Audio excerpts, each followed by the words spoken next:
Good evening, and welcome to the Contemporary Review. I'm your host, Michael Gamboa from the LA Times. And I'm Salvador Solis from the OC Register. Tonight, we review an episode of The Twilight Zone, the television program that takes its audience to another reality, where we learn a certain moral from our own world. This episode is entitled The Eye of the Beholder, directed by Douglas Hayes, and written by Mr. Rod Serling, the creator of The Twilight Zone. The story of The Eye of the Beholder begins with Mr. Rod Serling introducing his audience to a parallel universe where a woman named Janet Tyler, played by Maxine Stewart and Donna Douglas. Suspended in time and space for a moment, your introduction to Miss Janet Tyler, who lives in a very private world of darkness. A universe whose dimensions are the size, thickness, length of the swath of bandages that cover her face. We learn that this woman has bandages wrapped around her head and her entire face as she has just undertook her 11th surgery, her treatment, before she is forced to a community of her own kind. The rest of the actors also tend to hide their faces, which eventually leads to the twist in the episode. This is simply to allow you to move into a special area in which people of your kind have been congregated.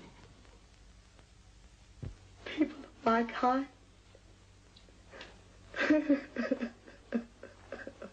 Congregated?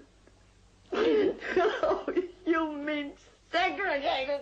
Janet, wanting freedom from the darkness of her closed-off world, begs for her bandages to be removed.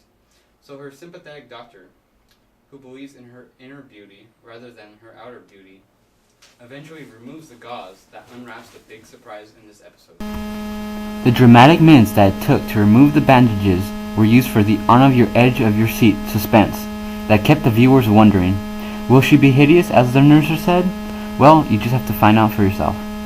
So, without entirely spoiling the ending, we do see the leader of this twisted society, who is an Adolf Hitler or Joseph Stalin type dictator that commands his followers to always conform to the norm, which is the basic idea of this society.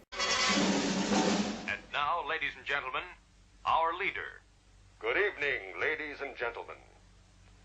Tonight, I shall talk to you about glorious conformity, about the delight and the ultimate pleasure of our unified society. Well, how do you feel about watching this episode, Michael? Well, I believe that this has become one of my favorite episodes thus far in the series.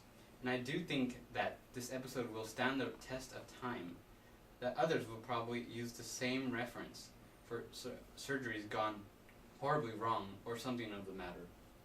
However, on the deeper side, it was created to show the viewers that the way a person looks on the outside does not give anyone the right to misjudge them on the inside. Well, yes, the basic theme was centered with the metaphor of beauty.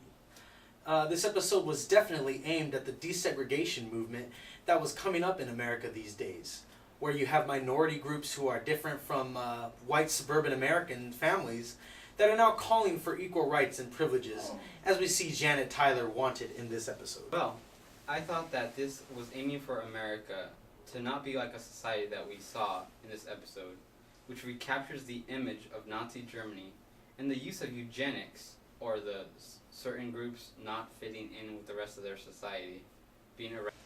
I believe Mr. Serling was trying to say our government and people must come together and not deny groups of people their rights if they are different from the rest of us. Minorities and non-beautiful people alike need to have their chance in the social hierarchy of America. One must not have to be beautiful in order to be like everyone else or be accepted or to attain fame. In Hollywood right now, young women are starting to starve themselves or do these new kind of aesthetic surgeries in order to try to be beautiful as Donna Douglas or any of these other beautiful starlets in Hollywood right now. Well, I found myself thinking after watching this episode that not everyone's going to accept you if you're different. However, there won't always be one person different from the rest, but usually groups of people who, if they want to, they can have their own communities and leave the rest of society alone. This episode definitely revealed this to me. That's why it's an ordinary person can't just become a movie star. They have to have natural born talent. They have to compete. it's a dog-eat-dog world out there, and they have to want what they want. And if they don't, then they can just pursue another career, and it's survival of the fittest. Well, whichever Mr. Rod Serling primarily intended this episode for society to believe, I think we can both agree that this was a great episode, that it showed its audience to not misjudge individuals. We are all equal, and we all have emotions. You're right, and we definitely can't agree on everything.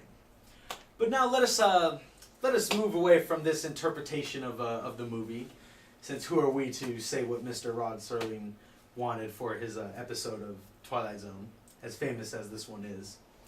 But let's talk about the tools that Hayes and Serling used in order for this to be such an entertaining episode, such an art form, if you will.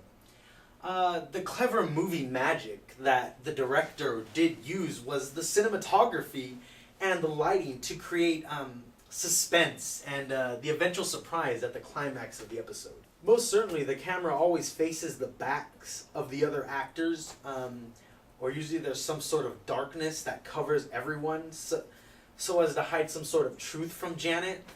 And also what I mean is, if we did have color, it would probably be harder to utilize the same effect of shadows and shade to hide the medical staff's faces.